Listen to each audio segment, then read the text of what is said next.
praises to Yahweh, Bahashem, Yahweh Shai, Bahashem Acharakwadash. Double honors to all the elders and the apostles of Great Millstone. Salutes to all 144,000 elect out there. We are back at you with another lesson. Just on some updates taking place. Land backing off Elder Rakar and Elder Yashuamba. I think it was one of their latest videos. But this is what's taking place. We're going to check out a couple of these videos and follow everything through the scriptures as we do.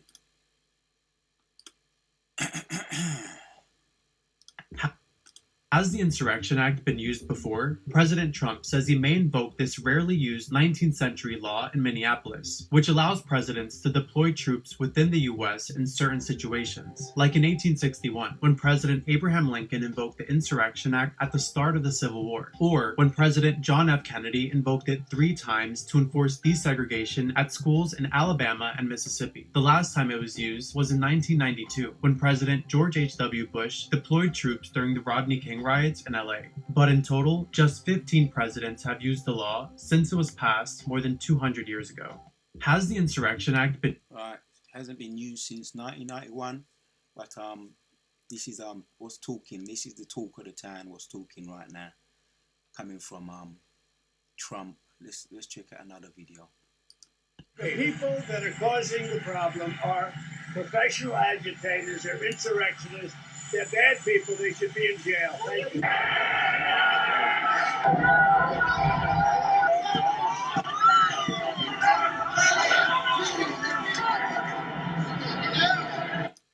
That took place 2025, but it's really to do with what happened with that woman that was shot, and it's increased. It's increased. The riots on the streets or the protests on the streets have increased, and it's only got worse. Was that Renee Good, since she was shot, and another so-called physician or doctor was shot. So it's ramping up, Akim.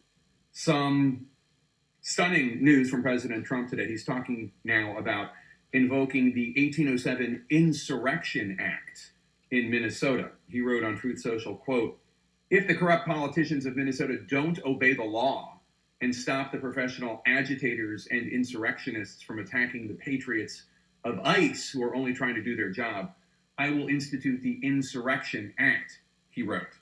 And earlier today at the White House, the Secretary of the Department of Homeland Security, Kristi Noem, confirmed that she had discussed that issue with the president. We did discuss the Insurrection Act. He certainly has the constitutional authority to utilize that. My hope is that this leadership team in Minnesota will start to work with us to get criminals off the streets. The act would allow the president to take control of the Minnesota National Guard and send in the U.S. military to stop the protesters from interfering in any way with the immigration enforcement acts that ICE and other federal agents are carrying out right now in Minnesota. Obviously, since last week, when Renee Good was killed by an ICE agent, temperatures have really been increasing in Minneapolis and the state. The last time a president invoked the Insurrection Act was in 1992 after the LA riots, though that was done working with the governor of California. This would be done contrary to the desires of Minnesota's Democratic Governor, Tim Walz, who not long ago was just asking President Trump in a public way to help him take down the temperature. At the same time, he asked the protesters to abide by peaceful protest. I have asked some smart people familiar with all the dynamics at play here what they think President Trump is doing here. One interesting theory was that they think that President Trump is using this threat as a communications device to basically redirect attention on the protesters and some of the more violent or obstructive protesters and get the attention away from ICE. Obviously, a lot of attention on ICE and how they are doing their job in Minnesota in recent days. Another theory is that President Trump is kind of trying to goad some of the more violent elements in the protest crowd. Obviously, most of the protesters, as almost always, are peaceful, but there are elements that are not. And this theory is that President Trump is trying to incite them, trying to goad them into more obstructive and more potentially violent actions against ICE agents and others in Minnesota. Obviously, the White House says... All right, so There you go. They are merely just trying to make sure that ICE agents are able to do their job. There you go. The Trump administration this morning is at. There you go. So I wanted to just look up the actual act itself. What is the Insurrection Act? Straight and simple and plain. Insurrection, a crime in the United States. Whosoever incites, sets en route, insists on engaging in any rebellion or insurrection against the authorities of the United States or the laws thereof, or gives aid to or comforts thereunto, shall be fined under this title or imprisoned. Right, it goes to the draconian laws. Isaiah 10. Isaiah 10. We're going to get to the scriptures, because this is really just ramping up Jacob's trouble. Yeah, imprisoned not more than 10 years or both, and shall be incapable of holding any office. So we know who who the target is, we believe. So there you have it. Watch a couple of videos and news AGLU. Trump threats to invoke the Insurrection Act. Explained Donald Trump threatened to invoke the act, which is really used power that Congress intend only for extreme emergencies. Right, to break down what this means for the civil liberties. Basically, draconian laws. Jacob's trouble is definitely here. Right, we really watched them videos. It covered it when we watched them videos. But yeah, let's hit the scriptures, man. Let's hit the scriptures, because it's all prophecy. So this is 2nd Ezra 15:14. It says, "Woe to the world," right? Woe means destruction, "and them that dwell therein, for the sword and their destruction draweth nigh, and one people shall stand up and fight against another, and sword in their hands, for there shall be sedition." Right? That's similar to the word insurrection. Anti-government, or rising up against the authorities or the governments. Sedition among men, and invading one another. They shall not regard their kings nor princes, and the course of their actions shall stand in their power. Right, so that's another word for insurrection, sedition, coming against the government when you get into it. And I just wanted to check something as far as when I went into the blue letter, I just tapped it in insurrection, and it shows up 4 times in 4 verses in the scriptures. So we're going to get to see the meaning of it in the blue letter. So we see it here. We want to select this one, Psalms 44:2.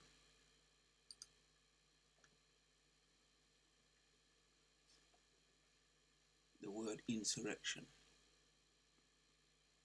Right, as a matter of fact, let me read it first. Let me read the scripture first.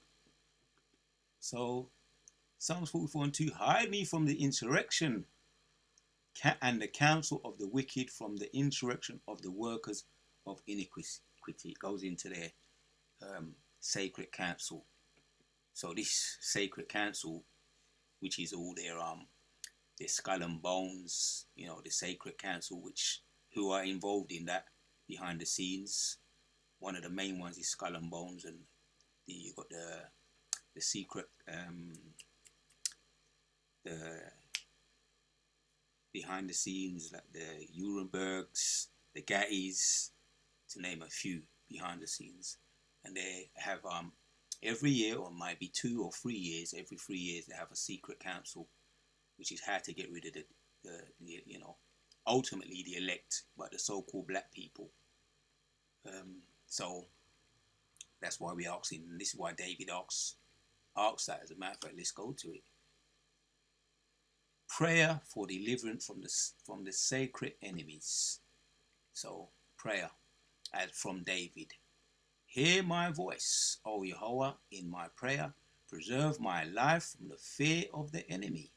Hide me from the sacred counsel of the wicked, from the insurrection of the workers of iniquity." Once again, they have their conferences hidden conferences behind the scenes how to get rid of Jake, right? Which is really they want to get to the elect, and this Insurrection Act, no doubt is gonna be focused. It's gonna probably lead to the I'll say prophecy, which is prophesied that there's gonna be a famine of the word, and this one could be one powerful vice that they use to get people off the streets. They're gonna lump everything in that. As well as the elect. There's too much correction, there's too much protesting, there's too much uprising. Even police have been complaining.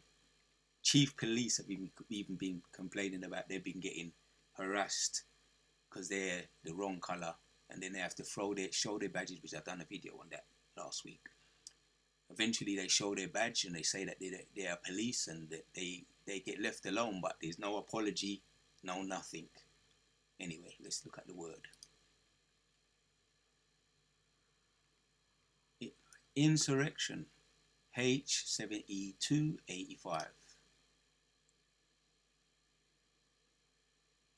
So yeah, scheming. There you have it.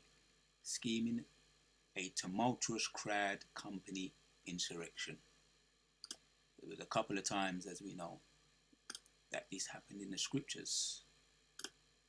Happened with Paul as well. Acts 18:20. Happened with Paul. Insurrection, and when Gallio was at the deputy of Achaia, the Jews made insurrection, one with accord against Paul, and brought him to the judgment seat. So if it happened to Paul, and we know definitely happened to the Yehoshua, then we are not above our teacher. The pupils and the students are not above our teacher. So this is a draconian law that's going to lead to, no doubt, it's going to lead to, let me read it. Isaiah 10:1 says, "Woe unto them that decree unrighteous decrees." Definitely, this is an unrighteous decree. "And that write grievousness which they have preserved, to turn aside the needy from the judgment, and to take away the rights from the poor." Right? Take away the right from the poor of my people. Yep, that's the goal. That's their intentions. That's the agenda. Their goal is to stop this word going out. And this is, they're calling it insurrection, which is going to be anybody can get grabbed up randomly. If your face don't fit, and if you you look like you could be a northern. As a matter of fact, it doesn't matter what you look like, because even Edomites can get him grabbed up and even deleted, men and women. So, and yep, we've now seen it. We've now seen what they're doing to their own people. "Poor of my people, that widows may be their prey, and that they may rob the fatherless." Yep. So this is what it's leading to. This is real, no doubt. We hit another one here. Revelations chapters 13 and 11. It said, "And I beheld another beast coming out of the earth." Yep. The beast is powered by the dragon, and the beast today is a revived Roman, which the scriptures go into that. When you read in 4, there was dealt a blow and there was revived with a revived stroke. And this is the beast here, which is powered by the dragon, and is ultimately, let me carry on reading. "And I behold another beast coming out of the earth, and he had 2 horns. Yep, those 2 horns, when you think about it or go into it, is you got the ancient Palladians and the Patricians, and modern day you got the Labour Party over here in England, the Labour Party and the Conservative, and over there in Babylon you got the Democrats and the Republicans, which is in the Senate, represents the 2 horns. So the earth and had 2 horns like a lamb. Yep, once again they appear as a lamb, and he spoke as a dragon. Yeah, when you get into that, where there was an Athon lawgiver, a notorious figure in the Greek history.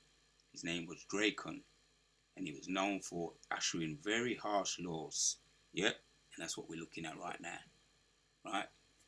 they're bringing it slowly but surely. The devil is revealing his horns. Insurrection, sedition, right, which is going to bring a halt to all this.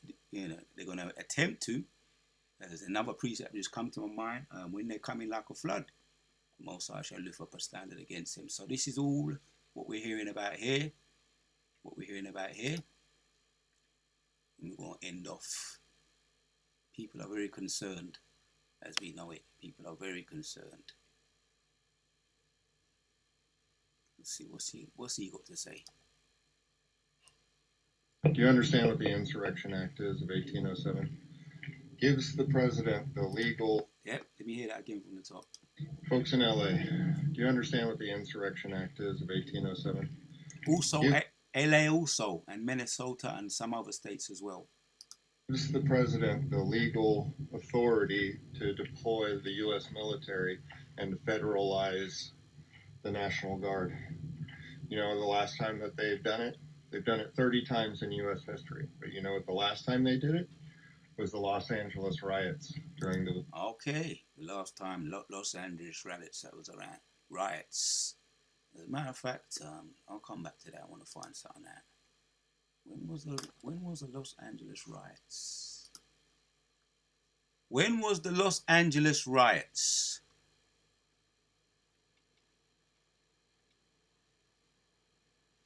Oh, April 29th of April 1994. So that was the last time they deployed the Insurrection Act. People are concerned. Well, we know there's this prophecy. The scripture don't tell us. We looked at that in second Ezra 15. All right, there's seditions. So that was the last time they deployed this act. The National Guard. You know, the last time that they've done it 30 times in U.S. history. But you know what the last time they did it? Was the Los Angeles riots during the Rodney King riots. So you guys are going about this the wrong way. If you want to continue to protest, do it peacefully. Don't put your hands on people. Don't throw shit at people. Don't try to harm these people. Do it peacefully. You might get a different response. They might start working with some of you folks and stuff. All right, he's coming at it from a different angle. So let's hear this dude here. The Trump administration this morning is actively moving closer to invoking the Insurrection Act of 1807. This legislation essentially allows the administration to mobilize the United States military on American soil against American citizens and gives the power to the military to conduct law enforcement activities like arrests. Donald Trump did not rule out invoking the Insurrection Act of 1807 when asked by reporters in the Oval Office, and well, now we're moving closer to a situation where the Insurrection Act can be invoked for places like Portland, Los Angeles, Chicago, Washington, D.C., and elsewhere. This hasn't happened since the Rodney King riots in Los Angeles in 1992. And it will allow the United States military to perform civilian law enforcement capabilities. And there's a legitimate question as to whether or not Donald Trump as president is receiving accurate information when he's making the Trump administration. All right, so there's a word I want to look at. As a matter of fact, I looked at the word insurrection. I want to look at this one here too. And that's going to be the title of this video. Woe unto them that decree unrighteous decree, something to that effect. So Isaiah 10 and 1, get into that word. Decrees, grievousness. All right, let's look at the word decrees. H 27 and 10. So I think I just saw it. I'm going to get it from the other one. To cut out, decree, inscribe, set, engrave, portray. The word in the Strong's. Appoint, decree, govern, grave, lawgiver. Right? I saw it. I saw the single one here. Let's see if it comes out in different decrees. H 27 and 11. Decrees, resolve, statute, action prescribed. There you have it. And in chart and enactment, resolution. Strong's H 2711. Chekek. Chekek. An enactment revolution. That's all I wanted.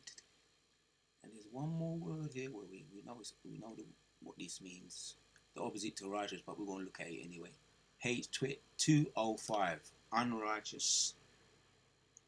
Trouble, sorrow. So when it opens up in verse 1 with woe is trouble, woe is means destruction. And there you have it. Sorrow, trouble, wickedness, iniquity, wickedness. And we know the scripture says it's going to abound from bad to worse. 2nd Ezra 15, when you get into that. There's another one here. Grievousness, H599. I'm on a roll. Yep, trouble, yep. Woe, trouble. Toil, trouble, and that's what's coming down the pipe. Worry. Worry, whether or there. Trouble, wearisome wickedness. Under the word grievousness. Strong's H 5999. Amal. That's all I wanted, man. So that's why this is concern right now, especially people knowing over there in those states, LA, Minnesota. This is concern for them. But as the scriptures say, woe unto them. Woe unto them that decree unrighteous decrees, and that write grievousness which they have did prescribed. Because, yep, they be watching the people, they be putting heavy ladens, heavy decrees on people, but the Most High eventually, when he returns, the grand finale, when he returns, it's going to be woes. That's the grand finale, Yahushua return. So that's really the point right there. This is the concern. People are very concerned, but they should be, because this is the end of Esau's kingdom, and this is one way in which we can see that it's coming to the end. Jacob's trouble is here, which is also the Edomites' trouble. Till the next one we out.